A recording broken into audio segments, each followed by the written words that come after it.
అంటే కాంగ్రెస్ పార్టీ అధికారంలోకి వచ్చేటప్పుడు మీరు చాలా స్పష్టంగా పోరాటం చేశారు కేసీఆర్ ప్రభుత్వం మీద.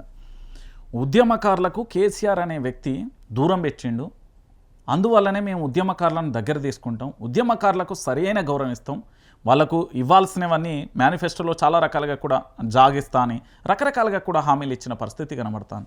ఉద్యమకారులను కాంగ్రెస్ పార్టీ పట్టించుకునే యోచనలో ఉందా? ఉద్యమకారులకు న్యాయం జరుగుతుందా? ఈ నమ్మకం నీకుందా ఒక ఉద్యమకారుడిగా? రాజకీయ పార్టీలు అక్కరిళ్ళ దాకా ఆదినారాయణ, అక్కరిల్లిన తర్వాత ఊదనారాయణ, ఉత్తనారాయణ అన్నారట. ఇప్పుడు కాగితాల మీద అయిపోయే పనులు వాళ్ళ మేనిఫెస్టోలో 40% దాకా ఉంది. ఏమైంది?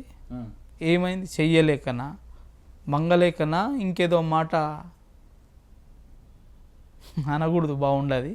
సో కాగితాల మీద అయిపోయే పనులు చేయడానికి ఏమైంది? 100 రోజులు అడిగినావు కదా, 100 రోజులు పోయింది, సంవత్సరంన్నర కూడా దాటిపోయింది, 2 ఏళ్ళకు వస్తుంది అటు ఇటన్నా. 2 ఏళ్ళకు వస్తున్నాం, మరి ఇంకేం కావాలి? ఇంకేం ఫెసిలిటేట్ చేయాలి ఈ ప్రభుత్వానికి? ప్రజలు ఇంకేం సహకారం చేయాలి? స్థానిక సంస్థలు గెలిపియాలనా, మున్సిపాలిటీలు గెలిపియాలి? అదే మున్సిపాలిటీలు, స్థానిక సంస్థలు మున్సిపాలిటీలు గెలిపియాలనా, లేకపోతే మహానగర పాలక సంస్థలు గెలిపిస్తే పనులు చేస్తారా, లేకపోతే మరోసారి అధికారం ఇస్తే పని చేస్తారా? కనీసం సోయి ఉండాలి కదా, చిత్తశుద్ధి ఉండాలి కదా. ఓకే. సో కాబట్టి ఇవన్నీ రాజకీయ నాయకుల ఎత్తుగడలు తప్ప ఇది ప్రజా ఆమోదయోగ్యమైన పనులైతే కావు. అంటే ఉద్యమకారులకు న్యాయం చేసే ఆలోచనలో ప్రభుత్వం లేదంటారు. వాళ్ళకు ఒక క్లారిటీ లేదు. అంటే ఉద్యమకారులకు క్లారిటీ ఇస్తారా? రాహుల్ గాంధీ వచ్చి ఒక మాట మాట్లాడతాడు, 250 గజాల జాగిస్తాం, అందులో ఇల్లు కట్టిస్తామంటారు. వీళ్ళు ఏమంటారు అంటే 250 గజాల జాగనే ఇస్తామని ముఖ్యమంత్రి అంటాడు. తర్వాత 25,000 రూపాయల పెన్షన్ ఇస్తా అంటాడు. మరి వాళ్ళు పెన్షన్ తీసుకోవడానికి అర్హులైనరు. 100 రోజులు దాటిపోతే రాజకీయ నాయకులకు పెన్షన్ అప్లికేబిలిటీ ఉంది. మరి ఈ ఉద్యమకారులకు పెన్షన్ ఇవ్వడానికి, 250 గజాలు ఇవ్వడానికి వాళ్ళకి చేతులు రావట్లేదు. ఎందుకంటే లగచర్ల భూములు తీసుకోవడానికో, అభివృద్ధి పేరట, ఇంకెక్కడ ఈ మన ఇది ఉంది కదా మహేశ్వరం భూములు తీసుకోవడానికో, లేకపోతే శంషాబాద్ భూములు తీసుకోవడానికి, లేదా HCU భూములు తీసుకోవడానికి పద్ధతులు, ప్రణాళికలు అన్నీ ఉంటాయి. కానీ ఇదేంది చిన్న అంశం. ఇది ఉద్యమకారులకు నేను కొన్ని సూచించిన. ఫస్ట్ అయితే మమ్మల్ని గుర్తించు, ఏ ప్రాతిపదికకు గుర్తిస్తావో. గత ప్రభుత్వం గుర్తించలేదన్న ఇవాళ. గత ప్రభుత్వంలో ఒక మంచి ఏం జరిగింది అంటే, కొంతమంది ఎవరైతే ఉద్యమాలు చేసిన ఉద్యమ నాయకులు ఉన్నారో, విద్యార్థి నాయకులు ఉన్నారో, వాళ్ళకి ఎంతో కొంత సముచిత స్థానం ఇచ్చింది. కాంగ్రెస్ ఎక్కడ నన్ను ఇచ్చిందా? ఏదన్నా ఒక పదవి ఇచ్చిందా? ఒక బాలలక్ష్మికి ఒక మెంబర్ ఇచ్చింది. మెంబర్ ఇచ్చే స్థాయి ఆమెది? మీ పార్టీలో మెంబర్ ఇచ్చే స్థాయా? ఎక్కడి నుంచి పోతుండ్రు ఉద్యమకారులు, విద్యార్థి ఉద్యమకారులు, నాయకులు, విద్యార్థి నాయకులుగా ఎక్కడి నుంచి రూపాంతరం చెందిరు? ఈ యూనివర్సిటీలలోకి వెళ్ళే కదా రూపాంతరం చెందింది, ఆయా కళాశాలలకి వెళ్ళే కదా రూపాంతరం చెందింది. మీ వారసులే కదా.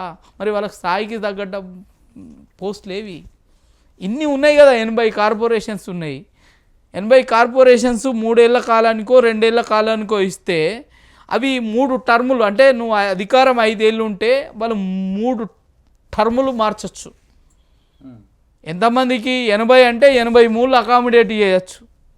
మరి ఈ సోయి ఎందుకు లేదో అర్థం కావట్లేదు. మరి వీళ్ళని ఒకవేళ రాజకీయ అవకాశాలు ఇచ్చి ఎదిగిపిస్తే మమ్మల్ని మించిపోతారేమో అనే అభద్రతా భావం ఉండొచ్చు. నేను ఒక చిన్న ఇంటర్వ్యూలు విన్నా. రాజకీయ నాయకులు ఎట్లాంటి దృక్పథంతో ఉంటారట అంటే, ఎవడైనా తెలివి కల్లోడు ఉంటే వాని దగ్గర పెట్టుకోరట. ఎందుకంటే వాడు తెలివి కల్లా పని చేసిన, తెలివి కల్లా మాట మాట్లాడినా దగ్గర ఏవగించుకోలేరు. ఎందుకు అంటే వాడు ఎక్కడ నన్ను డామినేషన్ చేస్తాడో, ఎక్కడ నన్ను దొక్కేస్తాడో అనే అభద్రతా భావములు ఉంటారు. నేనేమంటున్నా, సూదిని ముళ్ళగడితే ఎన్ని రోజులు అది ముళ్ళగట్టగలుగుతాం? అది బయటికి వెళ్తుంది కదా, ఏ దారి నుంచైనా బయటికి వెళ్తుంది. బయటికి వెళ్ళినాడు నీ పరిస్థితి ఏంది? నీ పరిస్థితి ఏంది ఆలోచించుకోవాలి కదా. చిన్నోడి తెలివికి మనం రెస్పెక్ట్ చేయాలి, పెద్దోడి వయసుకు మనం రెస్పెక్ట్ చేయాలి. ఈ ఆలోచన దృక్పథంతో ఉంటే రాజకీయ పార్టీలు బాగుంటాయి, రాజకీయం బాగుంటుంది, ప్రజలు బాగుంటారు. ఈ ఆలోచన లేనన్న రోజులు ఏం చేస్తాం? ఇట్లనే ఉంటుంది. అంతా డబ్బుమయం చేసిండ్రు రాజకీయం అంటే. ఎవరిని అంటే డబ్బులు ఉన్నాయి మేము కొంటాం అంతే. వీళ్ళ కాన్సెప్ట్ ఏంటంటే అంటే ఉద్యమకారులకు న్యాయం అయితే జరగదు. జరిగేది ఉంటే మొదటి జూన్ 2 నాడే ఇది అనౌన్స్ చేయాలి. ఏమడిగినాం మేము, నీ మేనిఫెస్టో హామీలు అది నీ పార్టీకి వదిలేసినాం, మాకు గుర్తింపు కార్డు ఇవ్వమని అడిగినాం. ఇవాళ మాకు నీవు ఇచ్చేటి ఏం బట్టాయి, మాకు ఒక గుర్తింపు కార్డు ఇవ్వమని అడుగుతున్నాం. ప్రింటింగ్ చేయడానికి నీకు దొరుకుతలేదా? కార్డులు ఏమైనా దొరుకుతలేవా? లేకపోతే నీకు ఇంటెలిజెన్స్ ఏమన్నా లేదా? ఎవడు ఉద్యమకారుడు ఎవడు కాదు అని చెప్పడానికి ఏది నీ దగ్గర? ఎక్కడుంది నీ దగ్గర? యంత్రాంగం మంత్రాంగమే లేదు. అదో 6 పథకాలని తీసుకొచ్చిండు, అందులో ఒక కాలం పెట్టిండు. మేము ఉరికిపోయి మా కేసులన్నీ వెతులగాడుకొని మేము చేసిన ఏవైతే స్టేట్మెంట్లన్నీ తీసుకొని మేము పేపర్ న్యూస్లు తీసుకొని ఎంక్లోజ్ చేసి ఇచ్చినాం. కానీ పరిస్థితి ఏమైంది? అందులో ఇల్లు ఇస్తామన్నారు, రేషన్ కార్డులు ఇస్తామన్నారు, 1,00,000 చెప్పినారు, చౌకబారు ప్రకటనలు చేసినారు. ఏమున్నా చెప్పు, మేము ఏమంటాం, నీ ఏమొద్దు. ఉద్యమకారులకు న్యాయం చేయాలంటే చనిపోయిన కుటుంబాలకు కొంత టీఆర్ఎస్ ప్రభుత్వం కొంతమందిని ఐడెంటిఫై చేసింది, వాళ్ళకు 10 లక్షల రూపాయలు ఇచ్చింది, వాళ్ళకు ఇండ్లు కేటాయించింది, వాళ్ళకి ఏదైతే ఉద్యోగాలు ఇచ్చింది. మరి మీరు ఇవ్వడానికి ఏమైంది? జార్ఖండ్ ప్రభుత్వం ఇస్తుంది కదా, అది మీదే ప్రభుత్వం కదా, దాన్ని యూస్ అయినా కనీసం సిగ్గు రావాలి కదా. ఎప్పుడు గుర్తిస్తావు? ఇంకా మిగిలిపోయిన అమరవీరులను ఎప్పుడు గుర్తిస్తావు? ఉద్యమకారులను ఎప్పుడు గుర్తిస్తావు? టైం లేదా? నీ దందాలు బిజినెస్లు చేసుకోవడానికి టైం లేదా అని అడుగుతున్నా ఇవాళ నేను. ఇప్పుడు గత ప్రభుత్వం మీద దుమ్మెత్తిపోసినాం, గత ప్రభుత్వం తప్పులు చేసింది, మరి ఇప్పుడు నిన్ను ఒప్పులు చేయమని కదా నిన్ను ఎన్నుకున్నది, ఒప్పులు చేయమనే కదా నిన్ను ఎన్నుకున్నప్పుడు నువ్వేం చేయాలి? జస్ట్ కార్డులు, దానికి కమిటీలా కాలయాపనలా నీ దగ్గర ఓ డాటా పాడైంది, తీసుకున్నావు మా దగ్గర నుంచి ఇన్ఫర్మేషన్. ఏ రకంగా ఐడెంటిఫై చేస్తావో ఫస్ట్ ఉద్యమకారులను గుర్తించు, ఒక కార్డు ఇవ్వమని అడుగుతున్నాం నిన్ను. అది కూడా చేత కాకపోతే చెప్పుర్రి, మమ్మల్ని గుర్తించడానికి ప్రజలు ఉన్నారు, మీ గుర్తింపు పెద్దగా మాకు అవసరం లేదు, కానీ బొంద పెడతాం.